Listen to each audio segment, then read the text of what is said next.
Bill Gates is one of the most hated people of all time. There are just countless articles, forum posts, and memes hating on Bill Gates. Why? I mean, on the surface, Bill should be liked. He's always on the news, appearing to support the masses. He's revolutionized computing. He's at the forefront of climate change activism, while also preparing to give all of his money away to charity. However, doesn't this seem just a little too perfect? Well, that's probably because Bill has spent hundreds of millions, if not billions, on creating his perfect image. He's always on the news and social media, propped up as the wise expert voice on the world. But in your own life, can you name a single Bill Gates fan? In fact, do you know anyone who likes this man at all? I mean, back in the 80s, 90s, and early 2000s, Bill was genuinely liked. He was the Elon Musk of the 90s. However, somewhere, somehow, this all changed, and the cracks in his image are now starting to show. Because the more you start to follow the money of Bill Gates, do you start to understand why he's one of the most hated men alive. Whether it be for the fact that a billionaire alone has the World Health Organization under his personal control, or if it's the fact that he's the biggest landowner in the US, or his very suspicious close connections to Mr. J.E., with J.E. giving Bill Gates marital advice, and Melinda Gates becoming disgusted by Bill Gates' behavior. Not to mention all the countless other reasons. Because trust me, this is only scratching the surface. 세계에서 가장 유명한 자선가.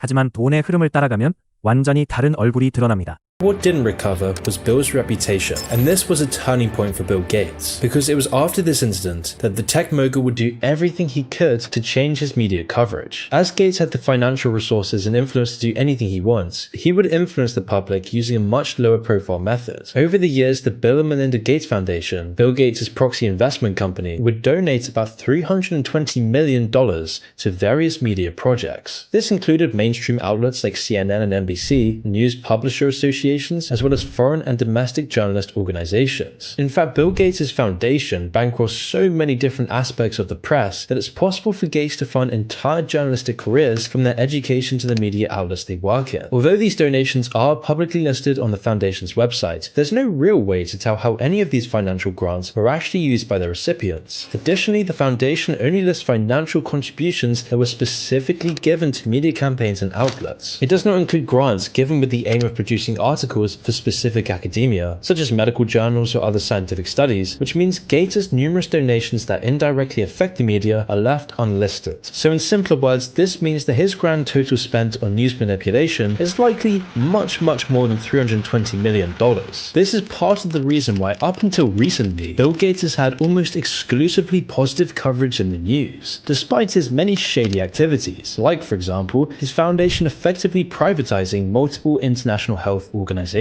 Aside from the US and China, the Gates Foundation is the top financial contributor to the World Health Organization. These contributions allow Gates to have unprecedented influence over public health discussions and decisions. And despite the enormous amount of money that the Gates Foundation has been giving away, Bill's personal net worth has at least doubled since 1990. But Bill won't stop at trying to dominate international health organizations. No, Gates wants to dominate everything. I mean, as of 2021, Bill Gates has become the largest agriculture. 언론을 장악한 뒤 그가 손을 뻗은 곳은 우리의 먹거리였습니다.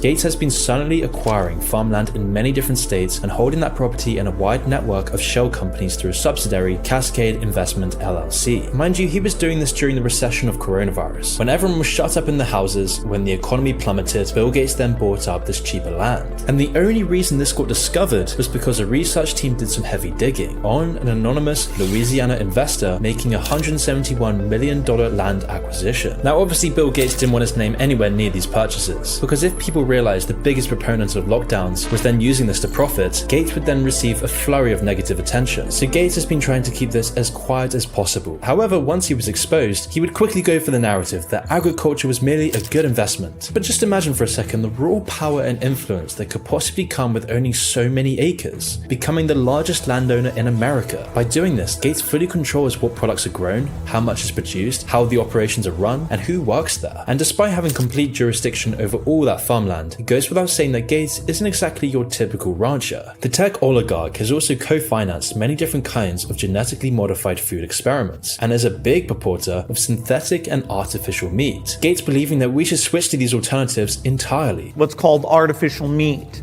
And so you have people like Impossible or Beyond Meat, both of which I invested in. Do you eat it as well, or do you like it? Absolutely. You do. You can go to Burger King and buy the Impossible Burger. Now, if you're the cynical type, you could say that acquiring all this farmland really has nothing to do with monetary investments or even feeding people, and instead is all about centralizing power over agriculture and imposing specific dietary limitations over the populace. Or you could say this is just a symptom of Gates' megalomania. But however you look at it, these property acquisitions aren't anything new for Gates either, as he has been buying up farmland all over America since at least 2011. 그리고 2011년 이미 유죄 판결을 받은 그 이름과의 만남이 시작됩니다. Influence in cultivating increasingly powerful connections. And funnily enough, it was 2011 when Gates would start meeting with a notorious man called Epstein. And unfortunately, I can't say this guy's real name because this is a no-no word for YouTube. But this man and Gates had met dozens of times throughout the early 2010s, usually at JE's property. The official reason Gates gave for his meetings was to discuss global health and other charitable opportunities. Although these meetings occurred well after JE was convicted of soliciting prostitution from minors back in 2008, which is definitely a little bit concerning. Gates' relationship with JE was also part of the reason for him getting divorced, with Bill's wife Melinda hiring divorce attorneys around the same time in 2019 when Gates' connections with JE were made public, with Melinda stating that, quote, "I made it clear to him that I did not like him meeting with JE. It was also alleged that Gates often visited JE for a respite from his marriage, as that was one of the best methods to, quote, get away from Melinda." And Gates hasn't exactly been transparent with his connection with JE either, stating many times that it was simply a mistaken judgment. When asked specifically about JE's background in a PBS interview, Gates responded with, There's absolutely nothing new on that. and the infamous Well, line, he's dead, so you always have to be careful. and with Bill Gates' reputation